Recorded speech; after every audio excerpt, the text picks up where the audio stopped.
Hello, good morning students. Today we are going to take 5th unit of your crash course, Properties of Bulk Matter. It is your 5th unit and in this unit we will discuss thermometry, conduction, convection, radiation, elasticity, surface tension and little bit about viscosity. It is your crash course unit number 5. Unit 5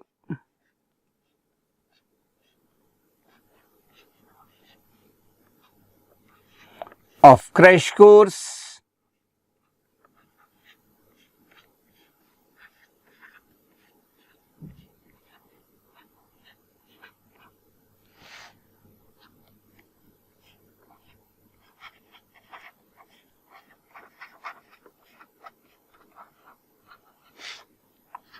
properties of bulk matter.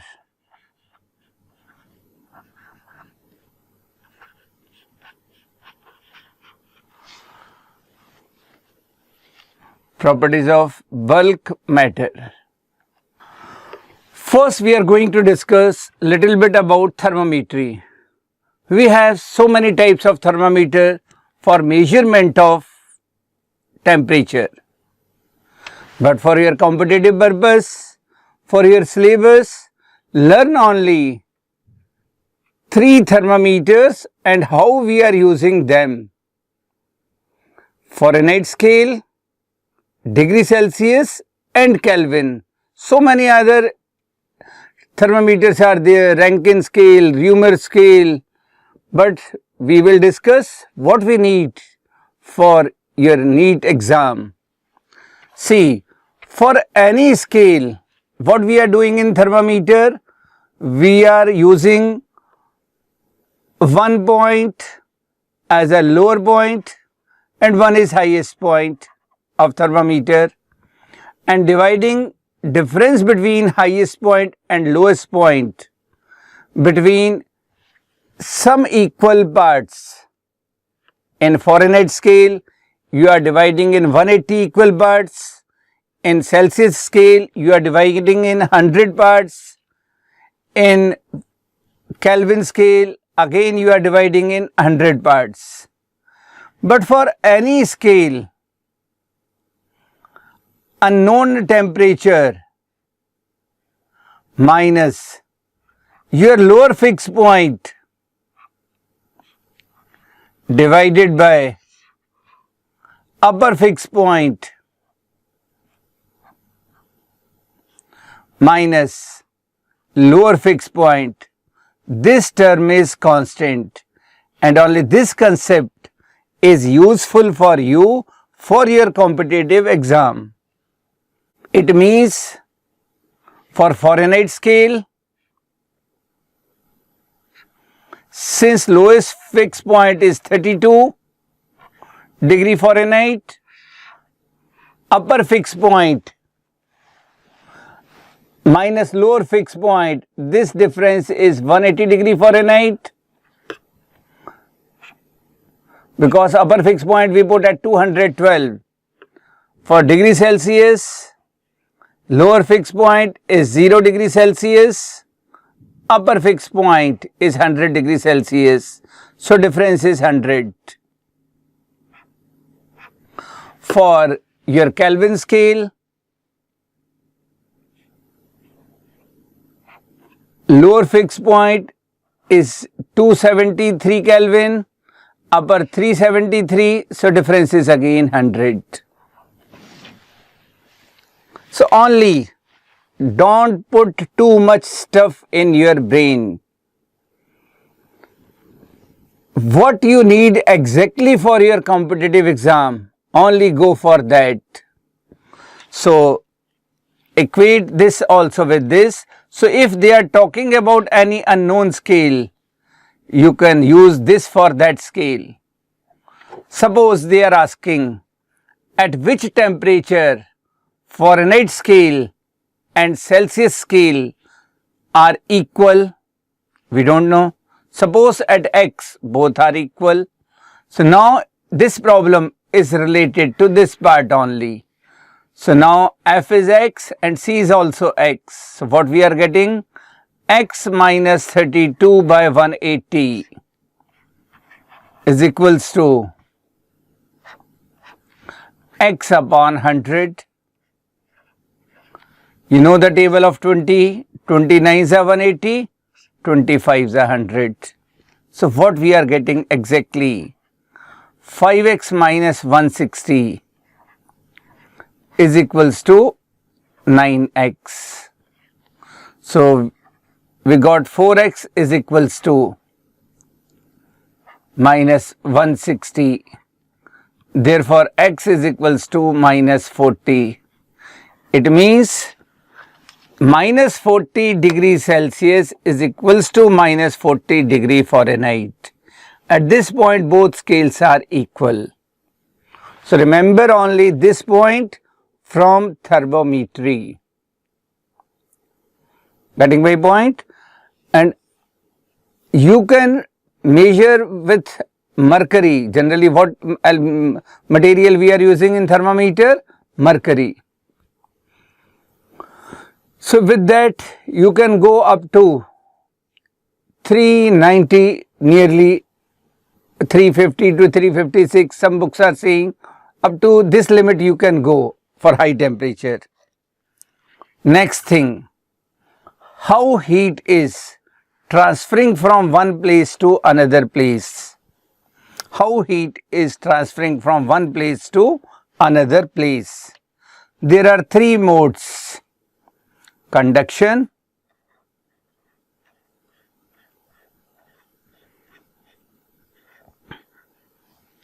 convection,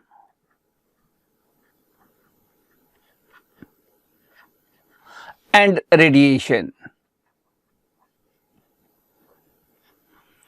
Suppose you want to transfer heat from A to B. It is A and it is B. What you are using in conduction? We are using medium between A and B. So heat is transferring in this way, X, A to this particle, this, and finally reaching at B. It was conduction. What is happening in convection? B is coming to A.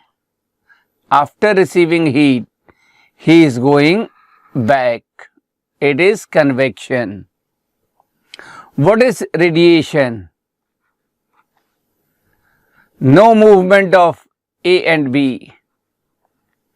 Directly you throw heat energy to B. No medium is required. So these were three methods of transferring the heat. First, we are talking about conduction.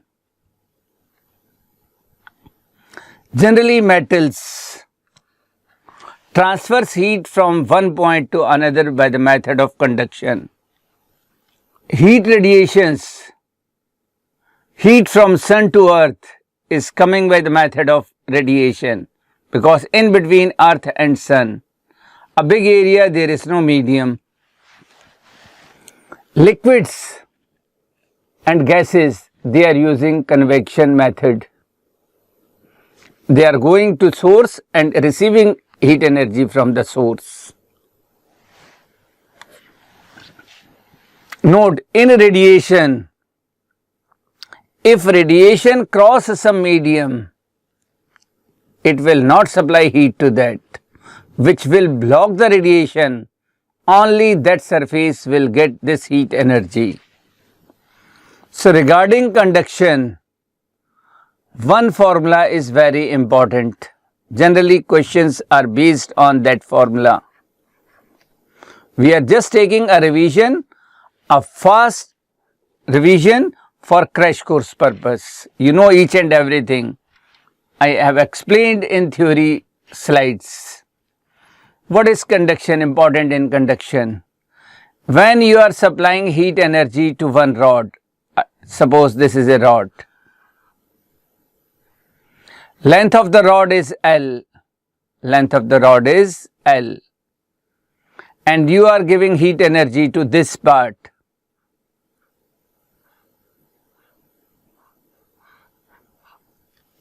With the method of conduction, heat is going from one end to another end. Remember, actual particles which are participating in the process of conduction, they are free electrons, and metals are good source of free electrons. If there are no free electrons, heat energy cannot conduct through that metal or rod or whatever you are using. See, if you have wooden stick in your hand, other end is burning, but you will not receive any heat energy from that end to your hand. Why? In wooden stick, there are no free electrons. But can you hold one end of an iron rod if other end is in contact with source of heat energy? No. Why? Iron rod has so many free electrons. Quickly they will conduct heat from source to your hand. Getting my point? So this is a metal rod. All metals have sufficient amount of free electrons, and we are supplying heat to end A. To end A, whose area of cross section is also A, or say this end P. We are saying this P. This is P. And area of cross section of rod is A. Initially, each portion of rod is absorbing heat and temperature of each portion is increasing. This state is known as variable state. But after some time, you will notice that temperature of different parts is different. But now it is constant. Now no portion of rod is absorbing heat. All heats are passing from P to Q. This state is known as steady state.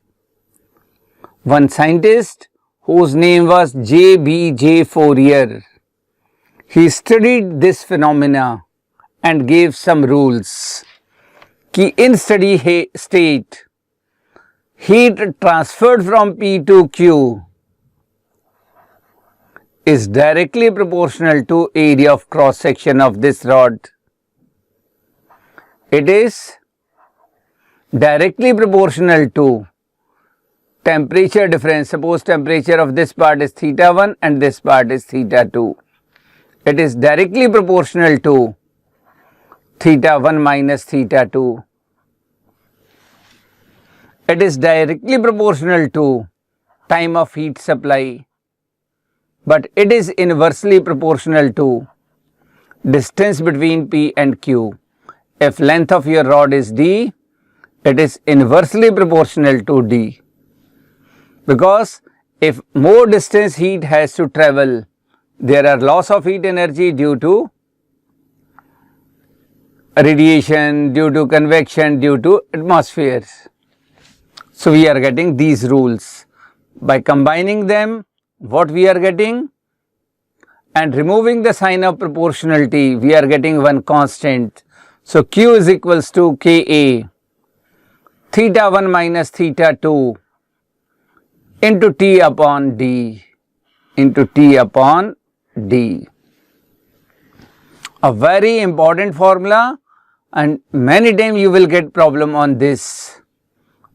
One more important fact is in this. If I am taking T in denominator of Q, what is on other side? It is Ka, theta 1 minus theta 2 divided by D. What is Q by T?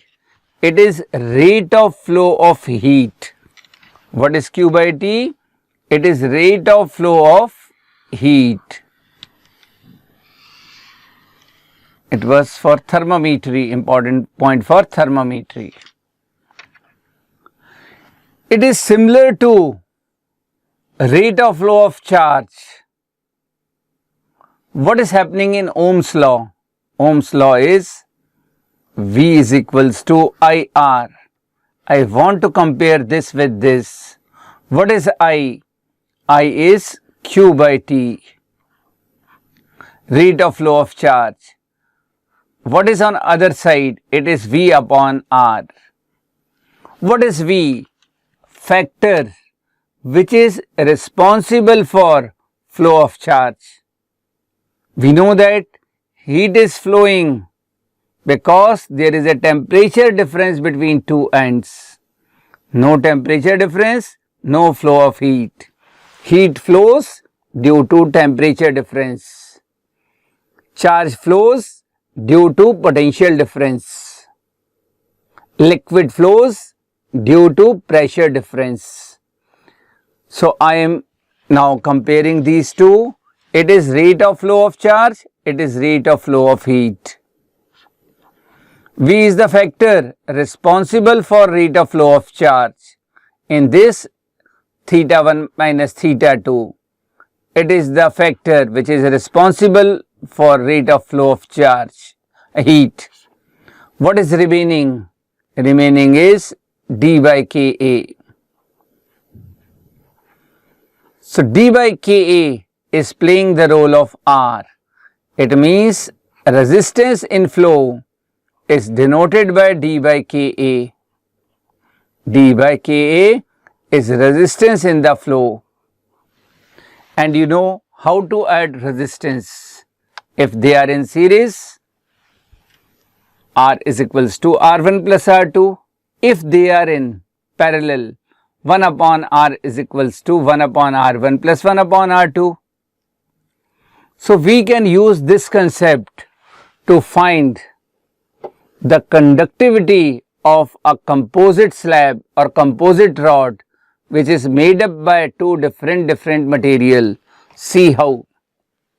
Suppose we have two rods or two slabs. This is one made up of different materials but of same area of cross section. Then only you can connect them. So it is second rod.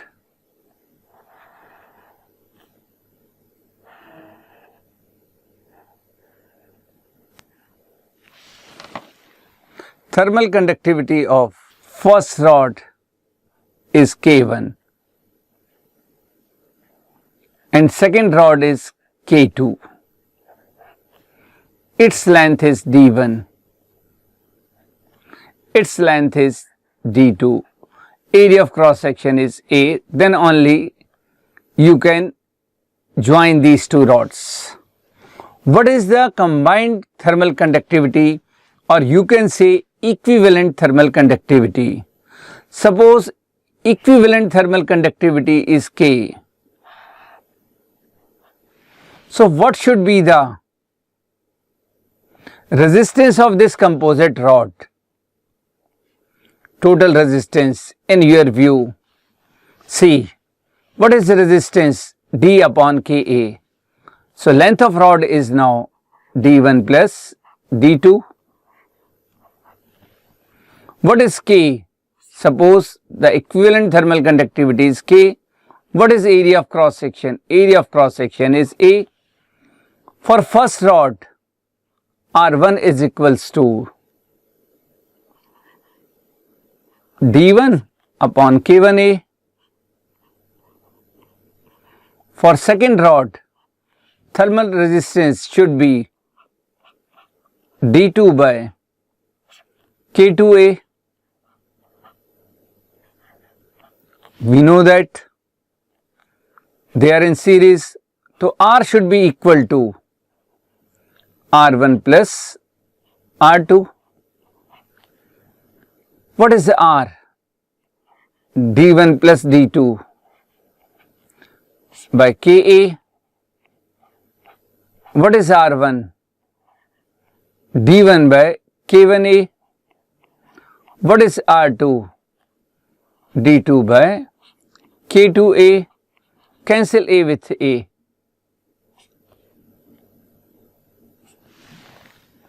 What we are getting? Take this K on that side. So what is the formula for equivalent thermal conductivity? In a numerator, we got D1 plus D2. What we got in denominator? D1 by K1 plus D2 by K2. Or you can learn by this. If you have more than 2 rods, in numerator, summation of lengths. In denominator, summation of ratio of D and K for all rod. You will get equivalent thermal conductivity. In this way, we can calculate for parallel combination also. So, not a tough task. So, this concept of resistance you can use. In parallel, you know that 1 upon R is equals to 1 upon R1 plus 1 upon R2. So, it was very important from conduction. What we have to learn from convection? Only one point. Liquids and gases. This method is used to give heat energy to liquid and gases. And it is possible due to gravity. Because when you are supplying heat, it will become lighter due to low density, and lighter thing will go up and heavier particle will go down to the source. They will take heat, become lighter, go up. Again next particle will go down due to its more weight. In this way there are convection currents, and it is the process of heating to liquids and gases. But from radiation, again we are getting so many problems. What important points you have to learn from radiations? So many rules are there. So many rules are there. Some important factors are this. Number 1, there are 3 types of surfaces. They are absorbing heat. If heat is incident on one surface, 3 possibilities are there. Some heat will be reflect, some heat will be absorbed, some heat will transmit through that surface, it will cross that surface. So remember, good absorbers are good emitters also. What I want to say, if black surface is good absorber, that you are giving heat to black surface, it will absorb. When you will give heat, put this surface at low temperature area, it will radiate all heat. So we are saying good absorbers are good emitters, but good absorbers are bad reflectors.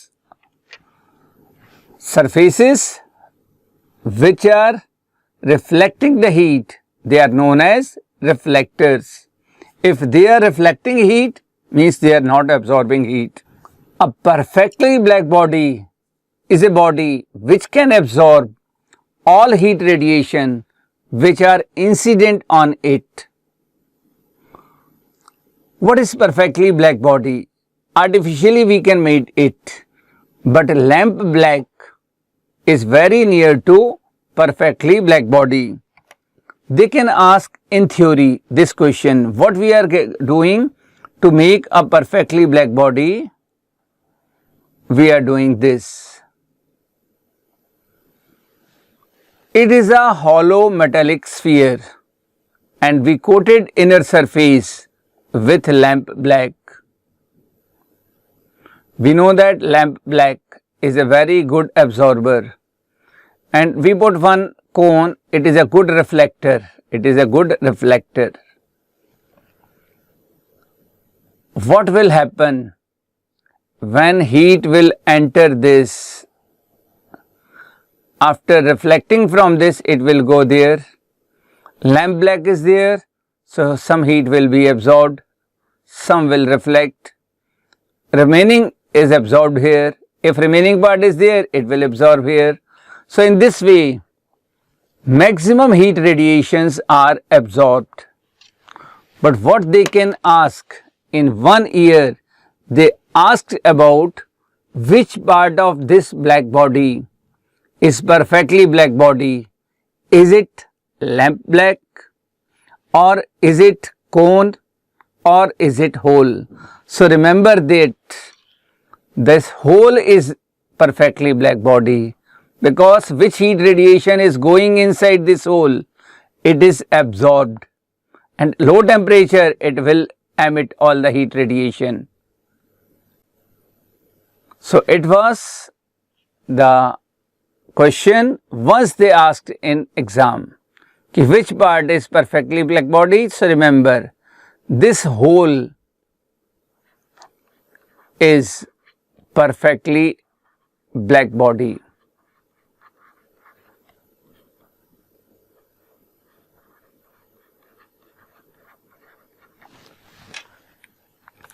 Next,